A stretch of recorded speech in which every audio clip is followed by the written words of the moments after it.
Salut, c'est Maxence, bienvenue dans cette 22e vidéo de cette série Investisseurs, Agisseurs. Je suis très heureux de te retrouver dans cette nouvelle vidéo. Donc si tu l'as remarqué, c'est une semaine spécialement dédiée à l'indépendance financière. Donc si tu n'as pas vu la vidéo d'hier, n'hésite pas à aller la voir. Je te la mettrai dans la description où tu peux la retrouver facilement sur la playlist Investisseurs, Agisseurs.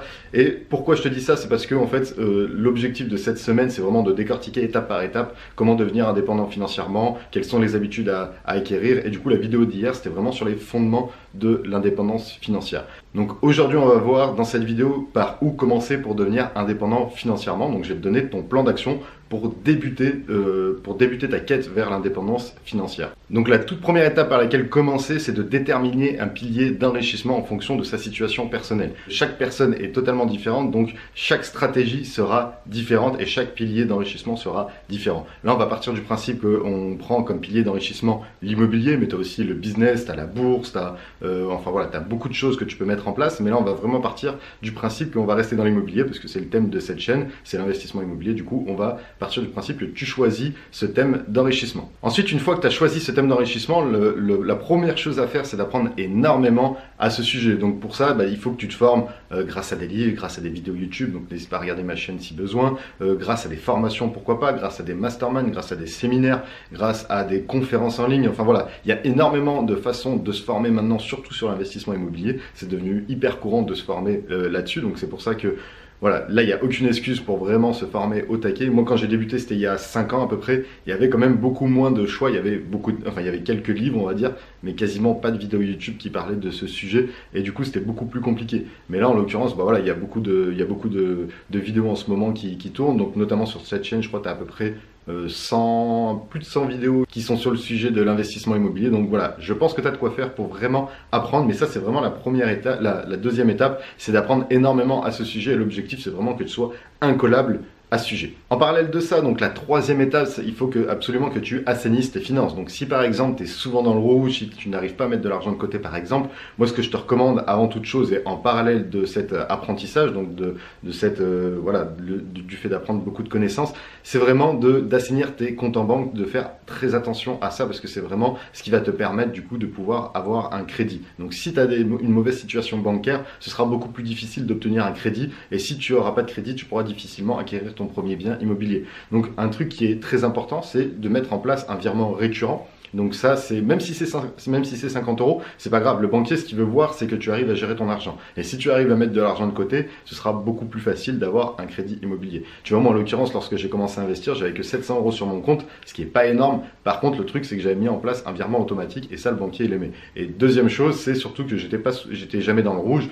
Et même si j'étais à zéro, je restais dans le vert et du coup, c'était bon. Et c'est ça qu'il faut vraiment faire attention, c'est ne jamais être dans le rouge et surtout commencer à faire un petit virement. Donc comme je te disais dans la vidéo d'hier, pourquoi pas te créer un compte spécialement dédié à l'achat d'actifs où là tu feras vraiment un petit virement occasionnel, enfin un petit virement mensuel qui te permettra de grossir ce compte et surtout de montrer que tu sais bien gérer ton argent. Donc troisième étape, ça va être d'assainir tes finances.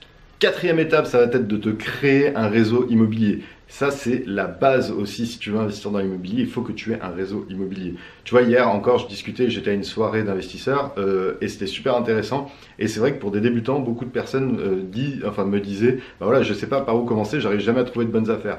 Pour avoir des bonnes affaires, il faut que tu aies un bon réseau immobilier, c'est tout. Donc pour avoir des bonnes affaires, il faut que tu connaisses un maximum d'agents immobiliers. Pour que ça soit rapide au niveau de la banque, il faut que tu connaisses un bon banquier. Pour que ça soit efficace au niveau des travaux, il faut que tu connaisses des bons artisans. Donc pour ça, il faut que tu passes des coups de fil, tu fasses des visites, que tu ailles voir ton banquier, que tu ailles rencontrer des entrepreneurs du bâtiment. Mais voilà, l'objectif c'est vraiment, il faut que tu te crées ta Dream Team, il faut vraiment que tu te crées ton équipe de choc qui te permettra d'aller vite en fait vers ta quête de l'indépendance financière. Mais ça c'est très très important. Ce qui est très important, c'est de se la créer et de maintenir son réseau immobilier. Donc voilà, ça c'était vraiment la quatrième étape par laquelle il faut passer. C'est tout de suite, même si tu prévois pas d'acheter dans les prochaines semaines, n'hésite pas à faire des visites, c'est pas grave. Au moins tu vas commencer à rencontrer des personnes et des agents immobiliers qui peut-être plus tard pourront t'amener des bonnes affaires, parce que les bonnes affaires ça court pas forcément les rues, même si voilà, quand tu es un peu dans le réseau souterrain, tu en as beaucoup plus que la normale, mais peut-être que l'agent immobilier que tu auras rencontré, il aura une bonne affaire dans 2 mois, et dans 2 mois ce sera peut-être le moment où toi tu aurais aimé investir.